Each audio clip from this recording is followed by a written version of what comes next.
There is a certain kind of person who moves through the world with an air of unshakable calm. You've seen them. In a crisis, they are the eye of the storm, quiet, clear-headed, and effective. When provoked, they do not lash out, but respond with a disarming question or a measured silence. When faced with loss or failure, they do not crumble, but adapt, learn, and move forward. They seem immune to the petty dramas, the manipulations, and the emotional contagions that sweep through everyone else. They are, in a word, untouchable. This isn't a superpower reserved for a lucky few. It is not a matter of genetics or circumstance. It is the result of a strict internal discipline, a set of principles lived so deeply that they become like laws of nature within the mind. For centuries, the Stoic philosophers of ancient Greece and Rome mapped out these laws. They were slaves and emperors, generals and merchants, and they all discovered the same truth. Peace and power are found not by controlling the world around you, but by mastering the world within. These are not tips or hacks. These are laws. Violate them, and you will suffer. You will be tossed about by every comment, every setback, every fear. But live by them, and you build a mind that is truly untouchable. A mind that no insult can pierce, no crisis can shatter, and no tyrant can control. Let's begin our study of the 10 Stoic laws that will make you untouchable in any situation. Law 1. The law of focused attention, the power of the ruler and the ruled. Epictetus, the great Stoic teacher who began his life as a slave, opened his manual with a stark choice that faces every human being. He said that some things are up to us, and some things are not up to us. This is the first and most important law. Your mind is either a sovereign kingdom or a conquered territory, and the deciding factor is where you place your attention. Think of your mind as a garden. Your attention is the water. Whatever you water grows. If you constantly water the thoughts of what others think of you, the weeds of anxiety and people-pleasing will choke out everything else. If you water the fear of future outcomes, the thorny bushes of dread and panic will take over. But if you water your own thoughts, your own choices, your own actions, the things that are truly yours, then you cultivate a garden of strength, peace, and resilience. The law of focused attention states, you become a slave to whatever you allow your mind to dwell upon that is not within your control. When you obsess over an insult, you hand the person who insulted you the keys to your inner peace. You are allowing them to live rent-free in your head, long after they've forgotten the interaction. When you lie awake worrying about a potential financial crash, you are making yourself poor in peace and sleep long before any crash actually happens. You are suffering twice, or even 100 times, over an event that may never come to pass. The untouchable person has internalized this law. They have a strict border control on their attention. They are not ignorant of the external world, but they refuse to set up their emotional headquarters there. Their focus is always on their own front yard, their judgments, their actions, their goals. A rude comment comes their way. The average person's attention is immediately captured. Why did they say that? What did I do? How dare they? What will others think? Their mind becomes a churning sea of reactive thoughts. They have violated the law. They are watering weeds. The untouchable person, governed by this law, here's the comment. They register it as a fact. A person said X, but then their attention pivots, like a lighthouse beam, back to themselves. They ask the only questions that matter. Is this comment true? If so, I should learn from it. Is it false? Then it is nothing to me. What is my character calling me to do now? To respond with anger? With silence? With a question? Their attention is on their own ruling center, not on the fleeting noise from outside. This is the foundation of being untouchable. It is the realization that your peace is a treasure you do not hand over to every passerby who throws a stone. Your attention is the most valuable thing you own. Spend it wisely, or you will find yourself impoverished, ruled by 1,000 external things you never should have noticed in the first place. Law 2. The law of value, what is truly yours. If the first law is about where you place your attention, the second law is about what you truly value. Most people go through life valuing things that can be taken from them in an instant. They value their reputation, which rests on the fickle opinions of others. They value their wealth, which can be lost in a market crash or a fire. They value their health, which can be stolen by a single rogue cell or a virus. And because they value these fragile, external things, they live in a state of constant, low-grade fear. They are never truly safe, never truly at peace, because the things they cherish are all perched on the edge of a cliff. The law of value states, you will be vulnerable for as long as you value things that can be taken from you. The Stoics drew a sharp line in the sand. On one side are the things that are not truly yours, your body, your property, your reputation, your job. These are given to you on loan by the universe. They can be recalled at any moment without notice. On the other side are the things that are truly your own, your character, your judgments, your will, your virtues.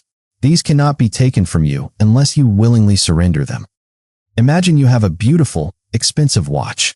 If you truly value that watch, you will be in a constant state of anxiety. Where did I put it? What if it gets scratched? What if someone steals it? Your peace of mind is now dependent on the safety of a tiny metal object. You have made yourself a servant to the watch. Now imagine you shift your value. You realize the watch is just a thing, a tool. What you truly value is your own integrity, your own kindness, your own wisdom. Can anyone steal your integrity? Can anyone scratch your kindness? Can anyone steal your wisdom? No. These things are invulnerable by their very nature. This is the secret to becoming untouchable. You perform a radical transfer of your treasure. You stop investing your sense of self-worth in the things that can be shattered, and you invest it only in the one thing that cannot be touched, the quality of your own mind and character.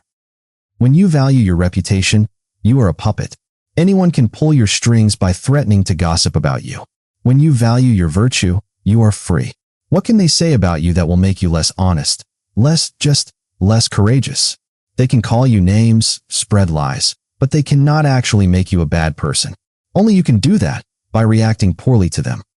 When you value your job, you are a slave to your boss's moods. When you value your own excellence and effort, you become a free partner. You do the work not out of fear, but out of a commitment to your own standards. If you lose the job, you have lost an external thing you never truly owned. But you have not lost your ability to work hard, to be reliable, to learn. That goes with you. The untouchable person has made this transfer. They walk through the world with open hands. They enjoy external things, pleasure, wealth, love, but they do not cling to them. They know these are borrowed. Their grip, their fierce, white-knuckled grip, is reserved for their own character. And because that can never be taken, they can never truly be touched. Law 3. The law of ascent, the gatekeeper's power. You are not at the mercy of your thoughts. This is one of the most liberating truths you will ever encounter. Most people live as if every thought that pops into their head is a command, a fact, or a part of their identity. A thought arises, I'm going to fail, and immediately they feel fear. They have assented to the thought. They have said, yes, that is true. A thought arises, he's an idiot, and immediately they feel anger. They have assented. They have taken a fleeting mental event and turned it into a reality that dictates their emotional state. The law of ascent states, you have the power to refuse entry to any thought, impression, or judgment. Think of your mind as having a gate, and you are the gatekeeper. Outside the gate, a constant parade passes by. There is the impression of fear, the impression of anger, the impression of desire, the impression of jealousy. They march up to your gate, demanding entry. For most people, the gate is wide open. Every impression is welcomed in, given a seat at the table, and allowed to run the show. The Stoic gatekeeper is different. When an impression arrives, they do not automatically open the gate. They step forward and interview it. They ask the crucial questions. What are you? A fact or an interpretation? Are you about something within my control or outside of it? Is it true? Is it virtuous to let you in? This pause, this interview, is the space where your freedom lives. Between the stimulus and your response, there is a gap, and that gap is your power to choose. Without it, you are a reactive machine, a puppet jerked around by every passing thought. With it, you become a human being, a sovereign consciousness. Imagine someone accuses you of being lazy. The impression arrives at your gate. That's unfair. I work hard. They're so rude. The untrained mind flings the gate open, and suddenly you are in a rage, defending yourself, plotting revenge. The trained mind, following the law of ascent, slows down. It interviews the impression. First question, is this a fact or an interpretation? The fact is, a person uttered the sound, you are lazy. The interpretation is that this is an attack, that it's unfair, that you need to defend yourself. Already, you see a choice. Second question, is this about something within my control? You cannot control what they said. It's already happened. So why let this impression in? It's about the past, which is gone. Third question, what would be a virtuous response? Perhaps it's to ask a clarifying question. Perhaps it's to consider if there is any truth to the statement. Perhaps it's to simply acknowledge their words and move on, knowing your own worth is not defined by their comment. By conducting this interview, you have not assented to the initial impression of rage. You have diffused it. The emotional explosion doesn't happen. The untouchable person is not someone who never feels the first twinge of anger or fear. They are someone who has trained their gatekeeper so well that they never have to act on it. They see the thought, they interview it, and they let it pass by like a cloud, leaving the sky of their mind clear. This is the law that makes you immune to emotional manipulation. An insult is just an impression. You are the one who decides whether to cash that check. Law 4. The law of perspective, the view from above. When a problem fills your entire field of vision, it becomes a monster. A missed deadline becomes a catastrophe. A critical comment becomes a life-defining wound. A flat tire ruins the entire day. This happens because your perspective has collapsed to the size of your own head. You are looking at the problem from an inch away, and it blocks out the sun. The law of perspective states, the size of your problem is determined by the scope of your perspective. Expand your perspective, and the problem shrinks. ***. The Stoics had a powerful practice for this, which Marcus Aurelius, the emperor philosopher, called the view from above. When faced with a difficulty, he would imagine himself rising up, higher and higher, until he could see his own life from a cosmic perspective. Let's practice it now. Imagine yourself lifting off the ground. See your house, your street, your neighborhood. It gets smaller. Now see your city, a patch of gray and green. Smaller still. Now see the country, the continent. Now see the entire planet Earth, a beautiful blue and white marble, hanging in the vast, silent blackness of space. See the sun, a star among billions. See our galaxy, a swirling island of light, just one of trillions in an infinite universe. Now, from this perspective, look for your problem. Where is the email that made you angry? Where is the traffic jam that frustrated you? Where is the embarrassing thing you said 5 years ago? You can't even see it. In the context of the cosmos, in the context of all of human history, your problem is a fleeting, microscopic event. It is here for a moment and then gone forever, like a single grain of sand on an infinite beach. This is not to say your problems aren't real or that you shouldn't feel them. They are real in your life.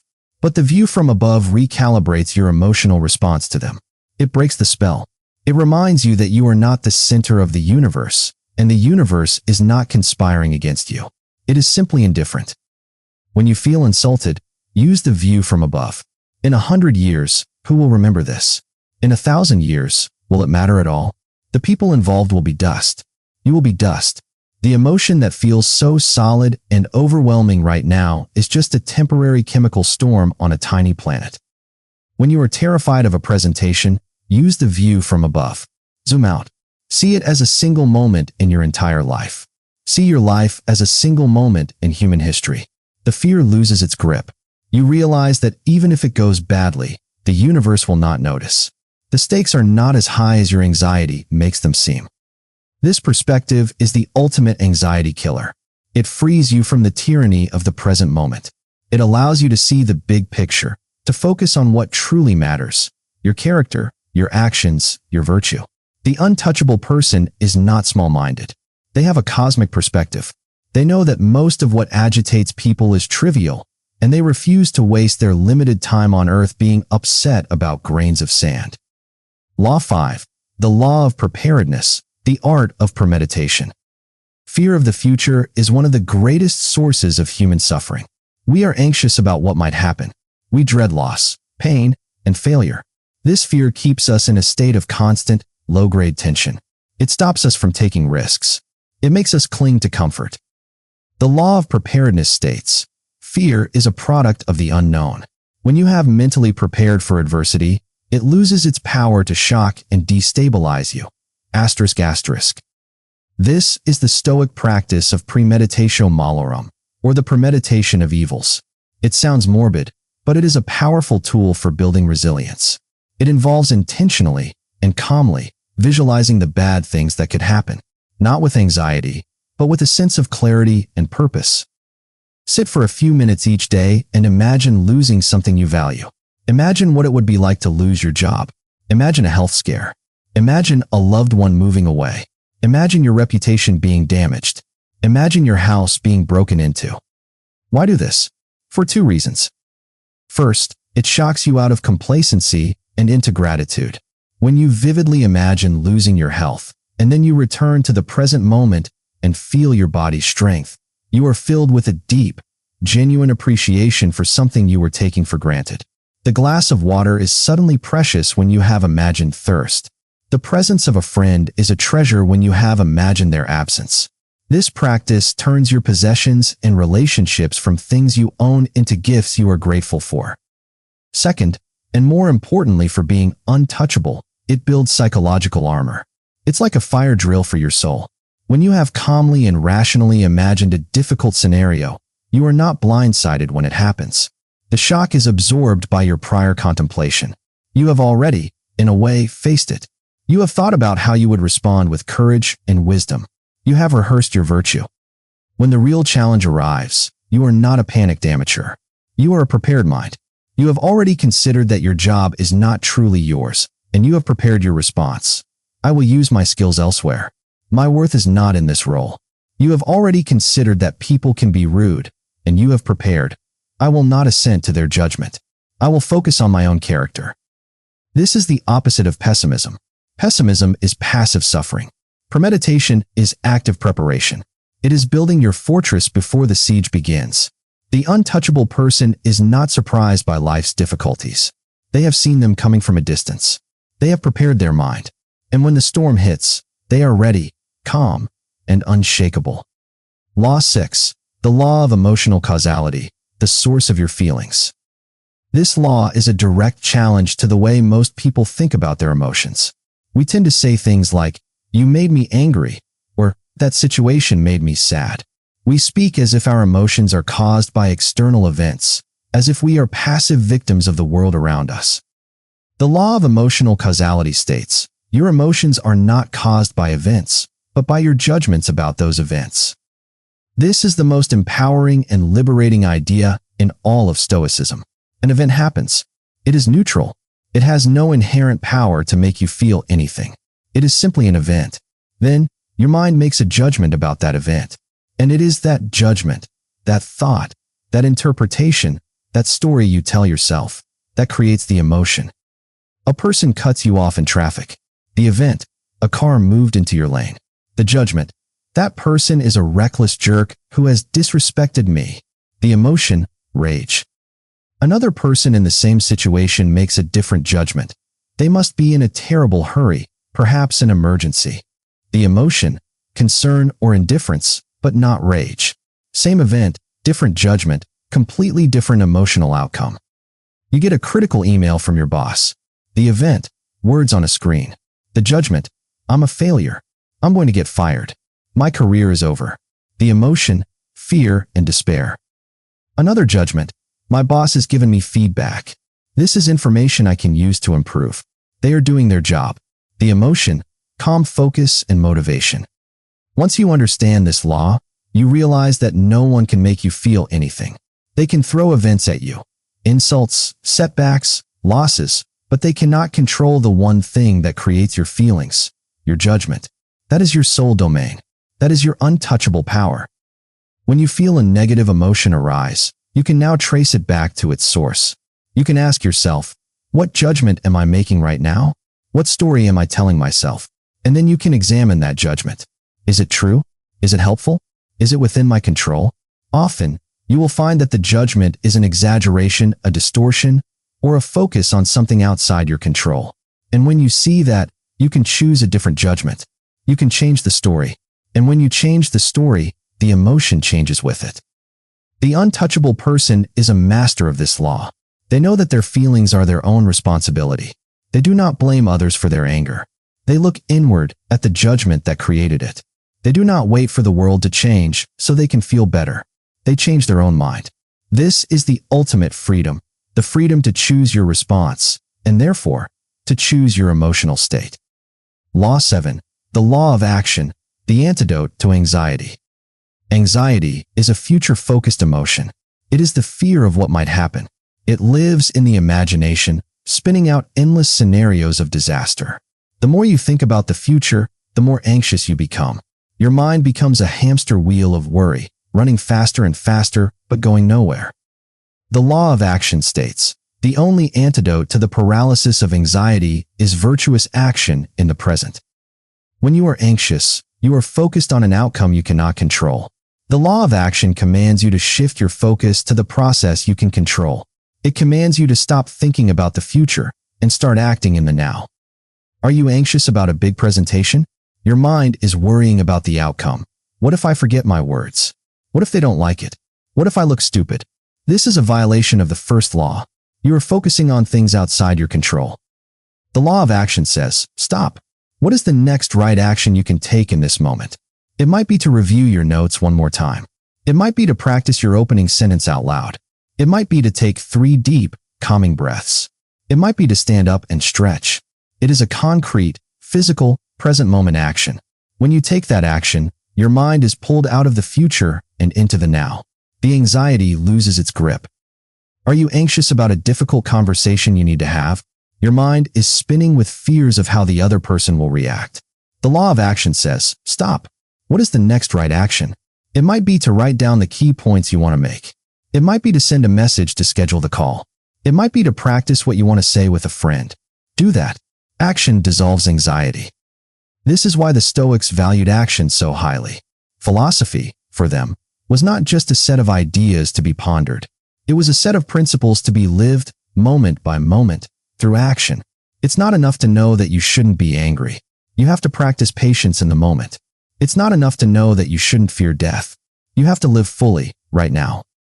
The untouchable person is not paralyzed by anxiety. When they feel that familiar tightening in the chest, that spin of worried thoughts, they do not get caught in the spin.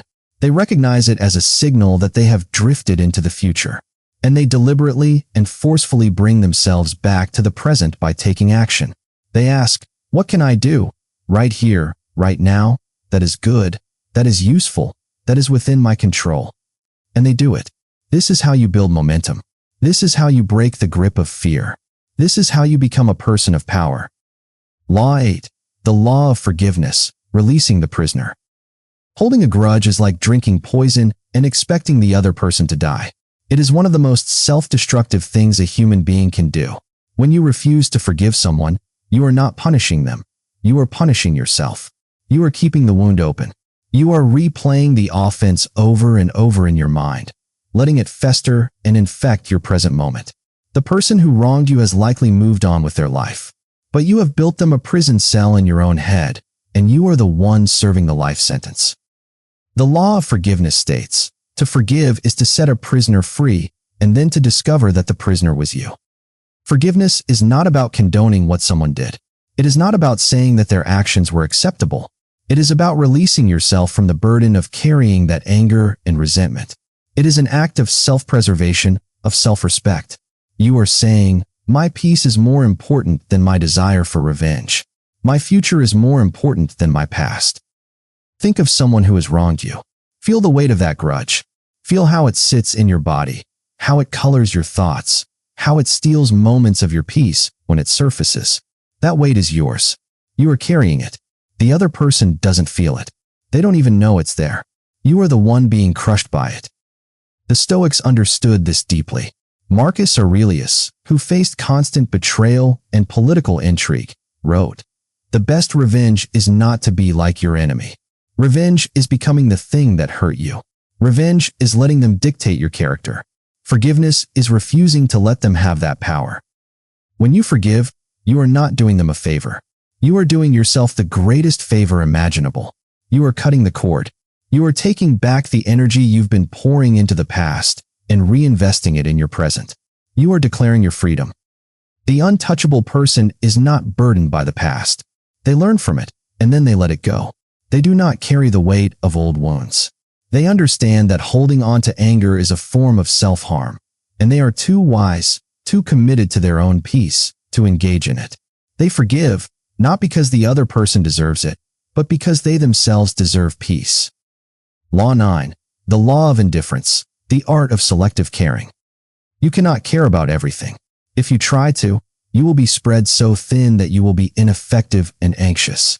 The world is full of opinions, events, and outcomes that are simply not worth your emotional energy. The ability to distinguish between what is worth caring about and what is not is a mark of wisdom. The law of indifference states, your energy is a finite resource. Spend it only on what is truly important and be indifferent to the rest. ***. This is not about becoming cold or uncaring. It's about caring effectively. It's about prioritizing. The Stoics called this the art of selective caring. You must decide what deserves your passion, your effort, your emotional investment. What is truly important? Your character, your virtues, your actions, your relationships with loved ones, your contribution to your community. These are things of immense value. They deserve your full, passionate engagement. What is not truly important? The color of the car that cut you off, the anonymous comment on the internet, the opinion of someone you don't respect, the minor inconvenience of a delayed flight, the fact that it's raining on your day off. These things are indifferent. They have no power to affect your character, your virtue, or your long-term peace. They should be met with a shrug, with acceptance, with indifference. When you practice this law, you will be amazed at how much energy you free up. Most people spend their days in a state of high alert, reacting to every little thing, getting upset about every minor slight or inconvenience. They are exhausted because they care about everything. They have no filter. The untouchable person has a powerful filter. They let the trivial stuff pass right through them. They don't engage. They don't get drawn in. They conserve their energy for the things that matter, their family, their work, their growth, their virtue. They are like a large ship that doesn't get tossed about by every small wave. They glide through, focused on the distant horizon. This selective indifference is what makes them seem so calm, so strong, so untouchable. They simply do not have the time or energy to be upset about things that don't matter. Law 10. The law of virtue, the unshakable foundation. We arrive at the final, most important law. All the previous laws, focus, value, assent, perspective, preparedness, emotional causality, action, forgiveness, indifference, they are all in service of this one. They are the tools you use to build the foundation. The law of virtue is the foundation itself. The law of virtue states, the only true good is a virtuous character. When your identity is anchored in virtue, you become unshakable because virtue can never be taken from you. ***. What is virtue? The Stoics defined it as excellence of character. It has four primary aspects: wisdom, justice, courage, and temperance. Wisdom is knowing what is truly good and bad, what is within your control and what is not. It is the knowledge that guides all your choices. Justice is treating others with fairness, kindness, and integrity. It is your goodness flowing outward.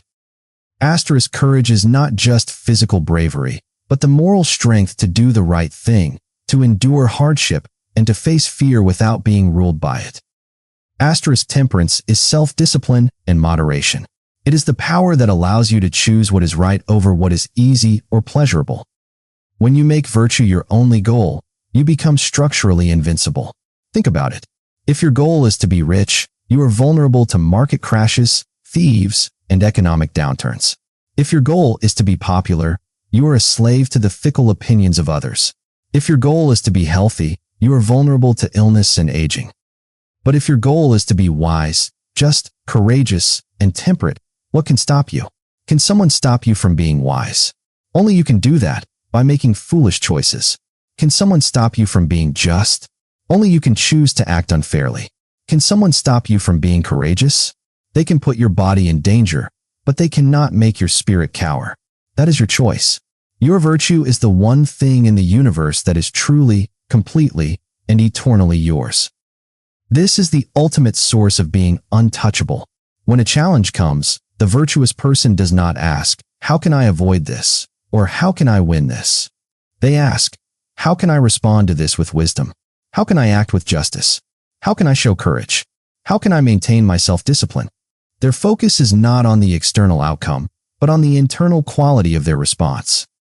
If they lose their job, they ask, "How can I be courageous in this moment of uncertainty? How can I be wise in my next steps? How can I be just in how I treat my former employer? They haven't lost their purpose. Their purpose has shifted from having a job to being a virtuous person in the face of job loss. And that is a purpose no one can take from them. This is the life of the untouchable. It is a life where your peace, your power, and your purpose are all anchored in something that cannot be shaken, stolen, or destroyed. It is a life of profound freedom and unshakable strength. Conclusion: the daily practice. We have covered the 10 Stoic laws. They are simple to understand, but a lifetime of work to master. You will not become untouchable overnight. You will have moments where you forget the law of focused attention and get swept up in worry. You will have moments where you violate the law of value and cling too tightly to something external.